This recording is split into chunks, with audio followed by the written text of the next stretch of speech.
Okay, tool slash gas tubes because I'm going to be installing a rack soon. So I was going to show you how I install these by doing the reverse uninstalling them. So inside these tubes,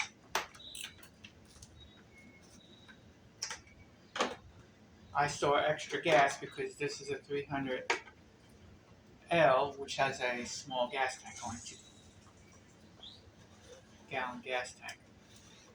So in the tube, I was able to fit 2 of these filled up with gasoline, and they seem to hold fairly well. If you notice, I put black tape around them. This helps to decrease the wear in the bottle when it vibrates because the bottles are just a hair smaller than this tube, and I was noticing a lot of scratching on the bottle. But I've never had a problem with these bottles leaking or anything. So I guess they fit inside like this.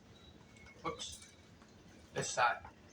The string on the end here is so I can pull out the last bottle.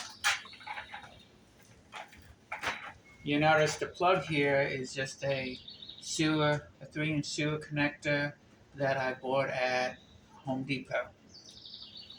This is a 3-inch sewer pipe. So I used hose clamps to install this. So I'll take the hose clamp off.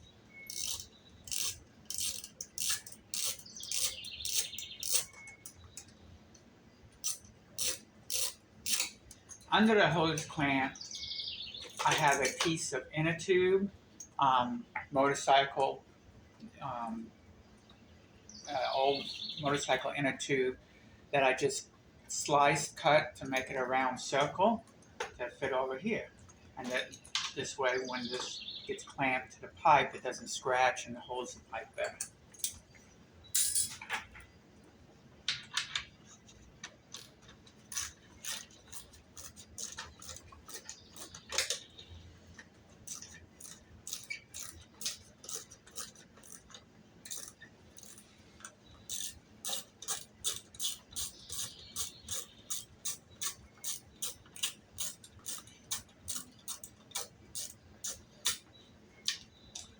Okay.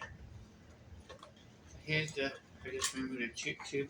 Here you can see how I used a hose clamp and I cut a little slot in these angle irons that I got at Home Depot.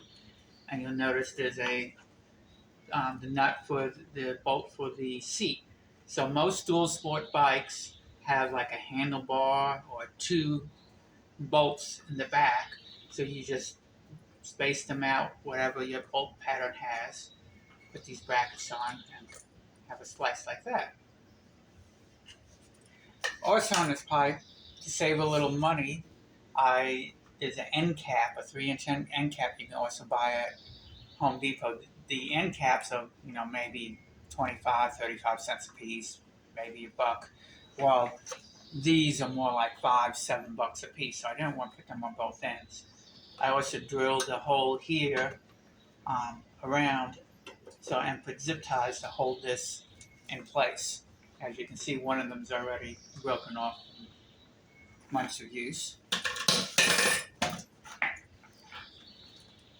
Here, I like using eye bolts instead of a bolt, which in another video I'll explain why later.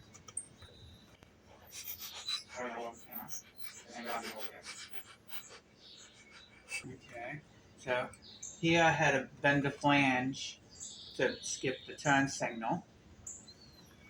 And I also put a little piece of rubber in a tube again against the bike so it doesn't scratch with all the vibrations.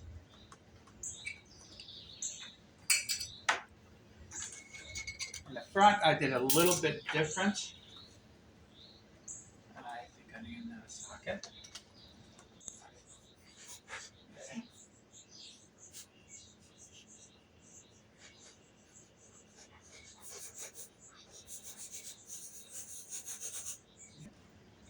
here's the bolt and the plate.